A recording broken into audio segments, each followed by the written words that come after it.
Hey guys, I'm doing a single bout video, a single match video on the Jon Jones versus Dan Henderson match that's coming up. I think it's in September, I believe.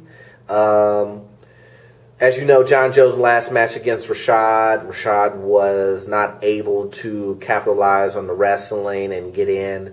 Pretty much it was a story of Jon Jones, his reach, and being able to control and the distance, and also be able to sneak in elbows and pretty much pound away at Rashad's face in the stand-up game, and just keeping him away and keeping that distance.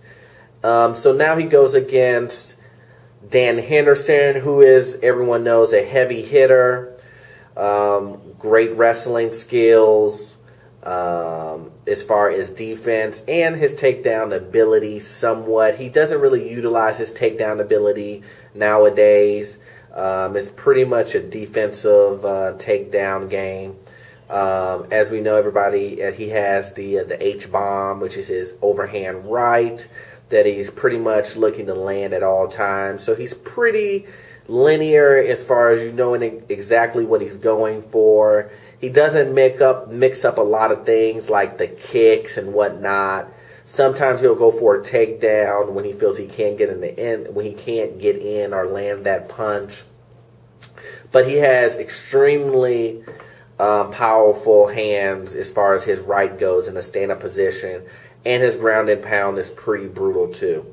And then we have, as you know, Jon Jones, which has the reach and whatnot. He's really diverse, great kicks, great takedown defense, great takedown ability. Just a long, lanky type of guy. Very hard to get in the inside based upon his reach. So let's go over the stats here. We have, I think Dan Henderson, he's giving up 20 pounds, I believe. He's giving up 5 inches in height. And he's also giving up 13.5 inches in reach. That is really brutal because 13.5 inches of reach. I mean, that's crazy. That's a foot he's giving up, which is just insane. Giving up that much reach. Jon Jones can pick him apart, you know, from the top of the arena. I mean, obviously that's an exaggeration, but that's the truth. He really can just pick him apart whenever he wants. Not only on top of that, Dan Henderson, his cardio really isn't that great. You saw him in the Shogun fight. You saw him in the Jake Shields fight.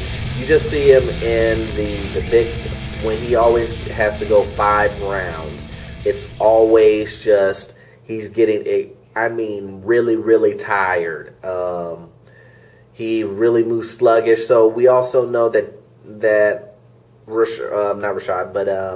Jon Jones has no problem going 5 rounds. Not only that, but he can dictate the pace of the fight with his reach. And he can use his long legs as far as kicking and whatnot. Dan Henderson, not so much. He has to do a lot of movement to avoid the reach. And not only on top of that, he has to do a lot of head movement to get inside. I just truly believed that Rashad probably was the last person who can really dethrone Jon Jones. There's always, nothing is impossible because it's MMA, anything can happen. But do I think Dan Henderson is the guy to really put it to Jon Jones? No.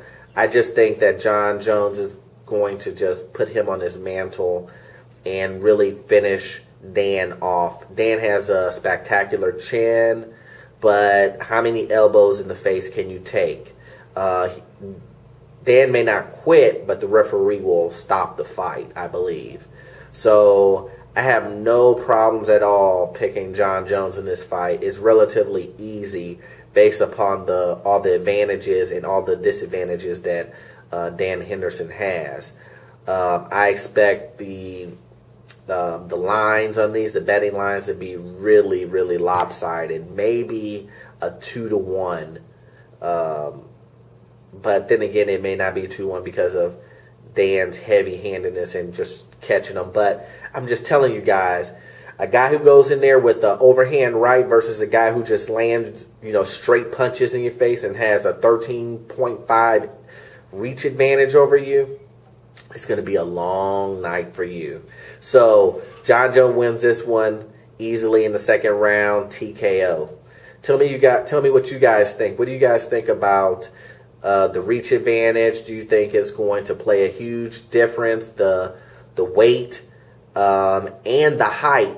Do you think all of those things are going to play a huge factor into this fight? Do you think Dan Henderson has a really good chance at actually winning this fight? Or do you think it's one of those things, it's just an exciting fight that UFC is just trying to put on? Do you think Dan Henderson deserves this fight? And what do you think after this fight, if Jon Jones wins this fight, who will be his next opponent? Once again, guys, this is MMA Fighter Nation. As normal, please rate, comment, and subscribe. And I'll see you guys next time. Oh, follow me on Twitter. It'll be at the bottom here. Peace.